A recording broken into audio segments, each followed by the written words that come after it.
Hey there! I wanted to give a quick look at 10 Crowns. First of all, the game works both in single and in multiplayer.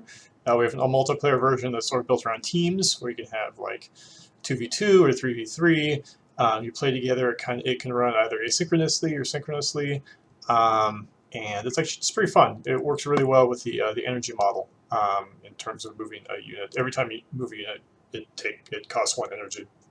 And the great thing about that is that if you don't use all your energy by the end of your turn, you just keep it for the next turn. So you can't really sort of lose a turn like you could in a classic Civ game. But for a quick look, I'm just going to jump into a single player game. Now, for single player, we don't have AI yet in the game. So what I've done is I basically created sort of a Barbarian Horde mode.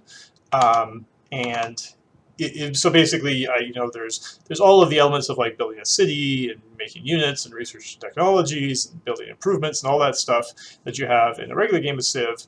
But instead, the barbarians are just a lot more difficult than you would see normally. So you're going to get barbarians coming to attack your territory. You have to go out and explore and kill the barbarian huts. And basically, in 20 turns, there'll be a big barbarian invasion. But every time I found a city, that gets increased by 10 turns. I should clarify, this is just a scenario. You know, in the regular game, there'll be actual AIs, other civs, and it'll also have all of that cool Crusader King stuff on top of it, where every civ is ruled by an actual leader. You know, I'm actually Alexander the Great, and every turn I get a year older, and eventually I die, and my neighbor might be the Romans, that might be ruled by Augustus. Augustus might hate me, but if I make a deal with like his son and get his son to assassinate him, then now I'll have good relations with the Romans. So all that stuff is not there yet, but this will show you just sort of the mechanical stuff I've done so far. So first of all, like classic game of Civ, you started out with a few units. So my settler, my scout, my warrior, my worker. So first step, of course, is to find a city. Notice here it says city sites. So one thing we've done is we've placed various city sites around the map. You can only find a city either on or adjacent to a city site. And this is really important for various reasons because traditionally in Civ we have a big problem with a lot of the unpopular game mechanics in Civ, things like corruption, waste, global unhappiness. All are basically ways to like prevent the player from spamming too many cities on the map. But now we basically determine up front, okay, a map can only have this many cities, so you don't have to worry about that. We actually could say, you should expand as fast as you can. That's totally fine. You're building an empire. So where should I found? So I select my worker. It shows me the white line, shows me all the areas I can move to. I think I want to found over here on this side of the river. It's good to be on the river. It makes you grow a little faster, and I'll also be next to the wheat. So I found a city. Now, like in off-world, you can choose which culture you want to be after the game begins. In this case, I think I'll choose Greece because they get an extra culture. So my borders will grow faster. And I got wheat next to me. Notice the wheat is actually in the middle of these 3 tiles, so I can basically build a farm on all 3 of these tiles and get a bonus. Same goes for this deer here. I can build a camp in any of those tiles. You see if I mouse over it, it says deer. Up here it says deer requires camp in the pop-up help. And my city's building a settler, which is great. So now I'm going to select my scout. Now you see up here, these are my resources. Food, wood, stone, iron. These are things I need to build. Build my units and build my improvements. But this is really important with energy. This is the huge difference between this game and traditional Civ games, in that every time you move a unit, normally in a Civ game you can move all your units once per turn. We're doing it totally different with energy. Energy means every time you take a move with any unit, it costs you 1 energy. So you see it's 21. I'm going to take my scout and I'm going to start exploring. 1 move, another move, another move. You see each time I move, 18, 17, 16, 15. Every time I move, energy goes down by 1. And what's great about this is I can use my energy however I want to. I can use it to fight battles, I can use it to take my workers around and build mines and farms and temples and libraries, or I can use it to explore. And since the early game I want to focus on exploring. This right here is what in Civ we usually call a goodie hut. It's another city site and has a ruin on it. So when I move on to it, I'll get some sort of bonus. I get a tech for spearmen. You see what it said +1 energy. Every time whoever discovers a resource first in the game gets a little bonus. That's especially interesting in multiplayer when you're kind of racing to explore the map the fastest. And if you discover a resource and you don't get the bonus, you know that someone else has got there first. So I'm going to keep exploring. Although before I run out of, oh, okay, I just discovered the barbarians. So I got Saxons here to my south. So they'll spit out units from time to time. But since it's the early game, I might want to run down here and already start to attack them to see if I can basically, destroy this barbarian camp. Because if I destroy it, it'll be dead for like 20 turns or something like that, and which will prevent more units from being generated. So I'm going to attack. As soon as I moused over it, I right-click to attack. It showed me how many hit points I was going to take, how many hit points I was going to hurt them on. We've got a pretty transparent combat system in that there's sort of like 10 hit points for all the units. There's a few units that get some extra hit points, like the War Alphas get extra, but generally speaking, everyone's got 10 hit points, and you'll see if you're stronger or weaker, because when you mouse over the other units, you'll see if you'll hit them for 4, 5, 6, how many hit points. There's also critical hits and misses and things like that. All right, so however, after I attacked, it says 1 turn here. That means I'm in a 1-turn cooldown. So this is one little balance thing we found, in that although it's great to have energy give you all this freedom of moving units around however you want to, you can't just let units run in and attack as much as you want to. It's kind of that kind of balances the game. So we determined this middle ground here, where when you attack, you kind of go on cooldown for a turn, and that basically gives the other side a chance to attack you back, to counterattack. So I'll have to wait another turn to attack this warrior. In the meantime, since I still have some energy, I'm going to grab my worker. I'm going to move him over here. First, I'm going to run here. I'm going to chop down a forest. So you remove forest. Now notice this. So I got +20 wood. Notice the forest is half chopped now. This is another little, just a small little thing, but actually makes a huge difference. There's kind of 2 levels for a forest. You can chop it down to half, and then you can chop it again to remove the forest entirely. But if I just chop it to half and then I leave it, the forest will actually grow back. All right, so I'm going to move here. I'm going to build a farm. So I mouse over the farm. See, it's going to says build a farm +10 food. So that means every turn I'm going to get 10 food from this farm. It costs 20 wood and consumes 1 energy. So I build a farm, and you see it says 3 turns. So he's on cooldown for 1 turn. It means I can't move him for a turn. But then the hammer 3 turns means he'll also basically stay on that tile, and I'll keep working on it for 3 turns. So I have to basically wait 3 turns before I can use it for something else. All right, so my guys are both on cooldown, so I'll just keep exploring. Get some food from the bananas down here, and keep moving along this river. Find some horses. And when your radius turns yellow, that means it's your last move, so then you can't move anymore. All right. I should mention there's this important button down here. In Civ 5, they introduced that button over the mini-map, which basically was like, focus on this button. If you're ever wondering what to do, this button will tell you what to do. And so before it let me end the turn, it's telling me make sure you choose research. So I go up here. We have a tech deck in the game, which is a kind of an important change because it's one of the first times we have,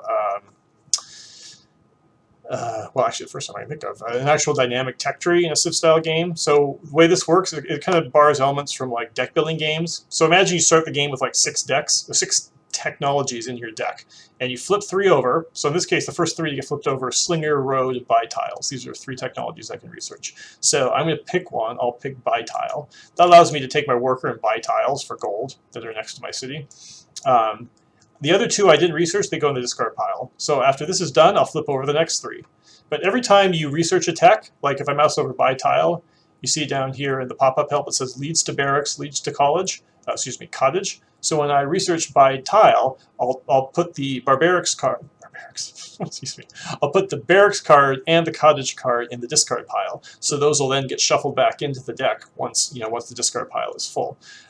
So you've got this nice mix of, there is still a tech tree in that certain techs lead to other techs, but they have to kind of work their way through the deck. And sometimes you get tough choices if you see 2 techs come up that you really want. Like, oh, I really want lumber mills, but I also really want swordsmen. And which one am I going to choose now? And I know whichever one I don't choose, I'm going to have to wait for it to get shuffled all the way through the deck again. So make some interesting choices. All right, now it's time to end turn. All right, so you see I got attacked here. The barbarian hit me for 3 hit points. So I'm going to attack again. So like I said, you see you mouse over it, 3 red marks shows I'm hit him 3 times. I'm attack. All right, and then so now these buttons are telling me what's useful to do. Move unit, so it automatically moves me to my scout. So let's do some exploring. Explore.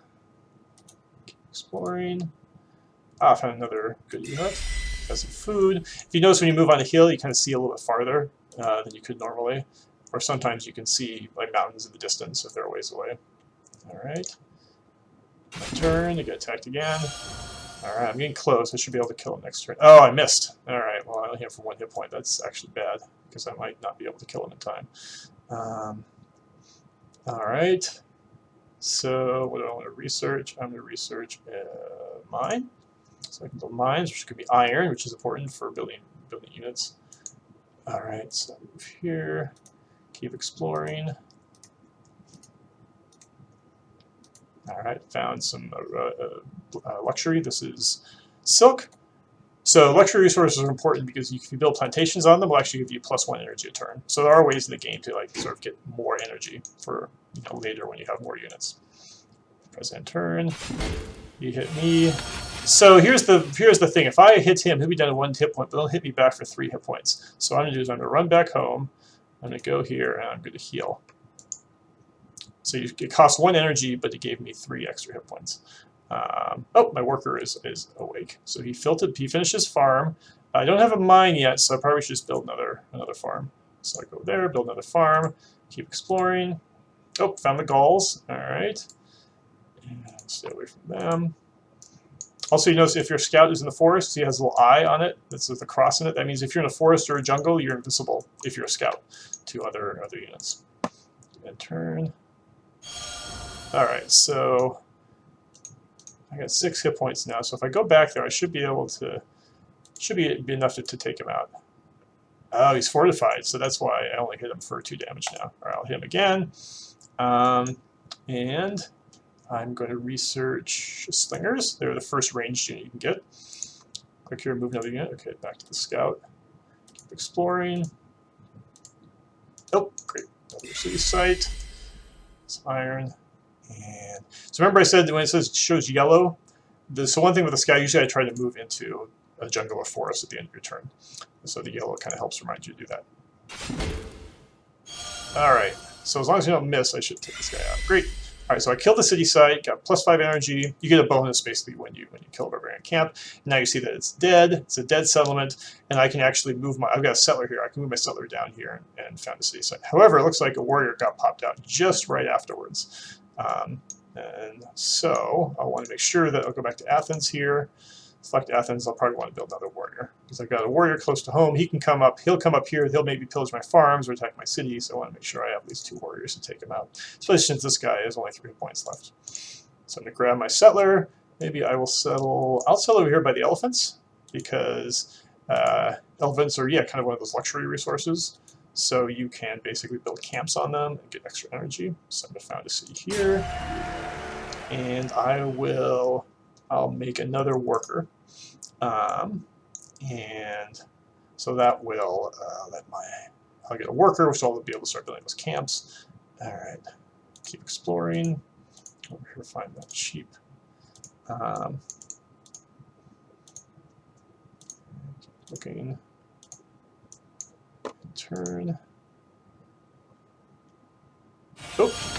Yeah, just a barbarian showed up from. Oh, that was this barbarian. Oh, he moved that far because he moved along the river. Excuse me. Now rivers are kind of like roads in a sense. Like if you're on one side of a river, you can travel a long way along that edge. So he's moving in here because this is an empty farm. He's going to start pillaging it. So that's not much I can do about that for now. What I'm going to do is I'm going to move this guy. I don't want to get too close because he'll kill me. So I'm going to go here and I'm going to use energy to heal him. And he'll probably attack my workers. So let me see. I have buy tile. I'm going to press Z, which hides the terrain. I don't see any hills. I'm looking for a hill to build a mine on. I don't see any, so I'm going to probably just so let's put a mine here on this plains. I got my scout. I've probably shown you enough. I'm just playing it because I guess it's it's fun to play. I'm not sure when to stop. But that'll give you a sense of the basics of the game. So I'm happy to show you guys more if you like. So just let me know. All right. Thanks for watching.